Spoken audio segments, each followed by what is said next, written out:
Page 243, we see that on Christmas morning, Lady Seymour presented me with a new pair of black leather shoes that did not pinch any of my toes.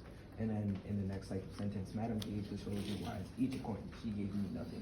So you see that Lady Seymour, she kind of treats Isabella better compared to Madam and everyone else because she treated her kind of roughly. And then also on page 189, when Isabel went over to Lady Seymour's house to work over there because she needed help to serve all the guests, you see that Lady Seymour made sure that Isabel did a proper 3 meals a day and made sure she actually had a proper meal. Yeah. Yeah. Going back. Oh, just made sure she had a proper meal. So she treated her better compared to the rest. Yeah, saying the stuff about her shoes, we see her complain a lot about her shoes and a lot about how much they hurt. So the fact that Lady Seymour might have noticed that or picked up on it, which I don't think she'd ever say that to Lady Seymour, but maybe she's just attentive and cares. Like if she cares, she's going to do nice things and yeah, tell that she cares. Yeah, to add on to that, you see like just what you said. Okay, like you just said that how the old shoes that she had pinched her toes and all that. So that really just goes to show you that how Madam and Mr. Locke or Master Lockton treated her. It wasn't really the best. Yeah, and the day and night difference between how Lady Seymour treated her and how the Locktons treated her. And I had some evidence, but I lost it. Hold on.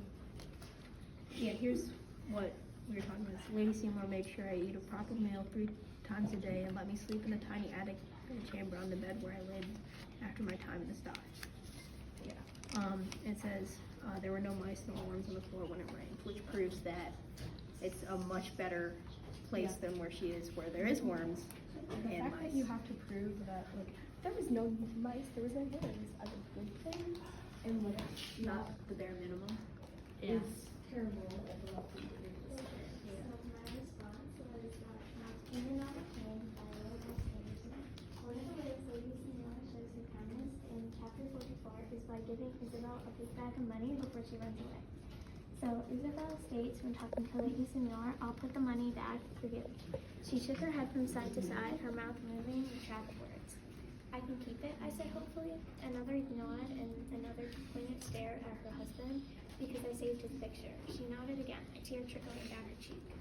This shows in exchange for saving a photo of her dead husband from a fire, Isabel gets a pouch of golden coins all over the painting's currency value. These coins end up helping Isabel in her quest for freedom. In conclusion, Lady Seymour is very kind because she's willing to give a very big stash of money in exchange for the painting of her husband.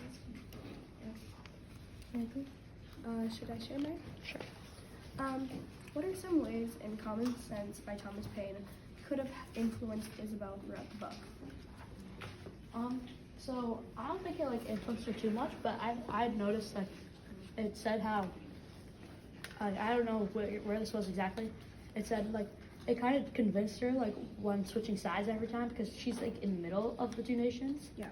And so it like there were some parts of it where it was like the British are like it's like proving that the British are bad, and then like so she's on that side, but then she sees something like on the British side that like could lead her to freedom, so she draws back, and so it kind of like influences her and like her decisions because like on which side she is.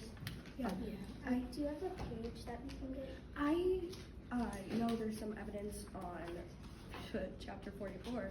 I know there's a piece or two of evidence in there. I agree I have with a, go ahead. No. I have a piece of evidence on like page 271 because that's when she said, "I finished reading Common Sense the night before the ball. The bookseller was right. The words were dangerous, every one of them. I had to throw it in a fire, but could not bring myself to do it. Mr. Payne knew how to stir up the pot. He went right after the king and attacked the crown on his head."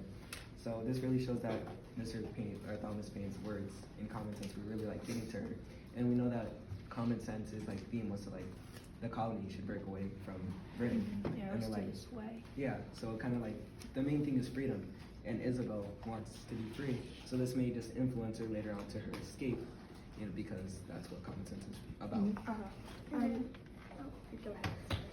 I was gonna add that there is like evidence that she really liked the book and that she thinks it's very well, kind of what you said, Alex.